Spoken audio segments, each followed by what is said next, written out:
എന്ത് വൃത്തികേടും എത്ര ഹീനമായ മാർഗവും ഒക്കെ പ്രചരിപ്പിക്കാനായിട്ട് വലിയ മിഷണറി ഉള്ള ആളുകൾക്ക് ഇത് പ്രചരിപ്പിക്കുന്നതിനകത്ത് വലിയ ബുദ്ധിമുട്ടൊന്നുമില്ല. എന്തായാലും KPCC പ്രസിഡന്റ് അത് കേസ് കൊടുത്തിട്ടുണ്ട് എന്ന് തന്നെയാണ് പറയുന്നത്. നേരിൽ പ്രചരണം നടത്താൻ കഴിയാത്തത് കൊണ്ടാണ് ഈ പറയുന്ന മിസ്റ്റർ സോഷ്യൽ മീഡിയ വഴി പ്രചരണം നടത്തിക്കൊണ്ടിരിക്കുന്നത്. യൂത്ത് കോൺഗ്രസിന്റെ മുൻ അധ്യക്ഷനും പാലക്കാടിലെ മുൻ MLA-യുമായിരുന്നു ഈ പറയുന്ന രാഹുൽ. നാട് മുഴുവൻ പെണ്ണു പിടിച്ച് ഗർഭം കലക്കി നടന്നവന്റെ പേരല്ലേ ഈ പറയുന്ന രാഹുൽ മാങ്കൂട്ടം. ജനിക്കാൻ അവകാശമുള്ള ഒരു കുഞ്ഞിനെ ഭ്രൂണത്തിൽ വെച്ച് ഇല്ലാതാക്കുന്നവന്റെ പേരാണ് രാഹുൽ. നീ എന്തിന്റെ അടിസ്ഥാനത്തിലാടി കിടന്നിട്ട് ഇവിടെ കിടന്ന ചളവായിരിക്കണത്? കോൺഗ്രസ് നീ തൂക്കിയെടുത്ത് കുപ്പത്തൊട്ടിയിൽ എടുത്ത് എറിയുന്നുണ്ടല്ലോ. നീ എന്തിന്റെ അടിസ്ഥാനത്തിലാടി?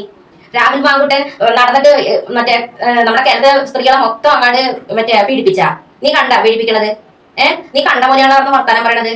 അവന്റെ കൂടെ ഒത്തി പോയെങ്കിലേ അവളുടെ കഴപ്പുകൊണ്ടാണ്, മനസ്സിലായില്ലേ? അവള് കല്യാണം കഴിഞ്ഞ് അവൾക്കൊരു കുട്ടിയുണ്ട്. കുട്ടി ഉള്ള ഒരുത്തിയല്ലേ, കെട്ടിയാലും കുട്ടിയുള്ള ഒരുത്തിയല്ലേ അവരുടെ കൂടെ പോയത്? അല്ലാന്ന് പറയാൻ പറ്റുമോ? അവരിവിടെ 1 കൊല്ലം 2 കൊല്ലം പോയി തെണ്ടിക്കൊണ്ട് നടന്നേച്ചത്.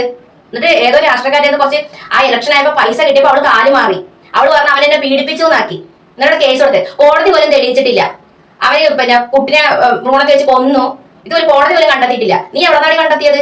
നീ ഏത് വക്കീലാണ്? അല്ല നീയാണോ ജഡ്ജി ഇത് വാദിക്കാനായിട്ട്? നാട്ടിൽ മൊത്തം സ്ത്രീകളെ ബലാത്സംഗം ചെയ്തേക്കണം. ആരാണ് ചെയ്തേക്കണത്?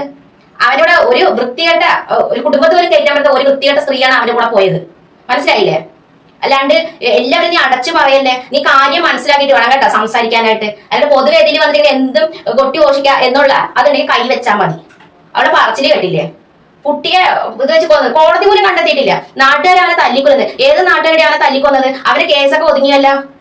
ഇന്ന് അവൻ നടക്കുന്നുണ്ടല്ലോ. അവൻ നാട്ടിലെ സമ്മേളനത്തിലേക്ക് അവൻ പോയല്ല. അവർ ഒരാൾ പോലും അവന്റെ മേലെ കൈവച്ചിട്ടില്ല. വൃത്തികെട്ടവള്. അവൾ കിടന്ന് കോരെ കിടന്ന് ചളവാരിക്കണില്ലേ കിടന്നിട്ട്? കാര്യം അറിയാണ്ട് കിടന്ന് സംസാരിക്കരുത് കേട്ടാ.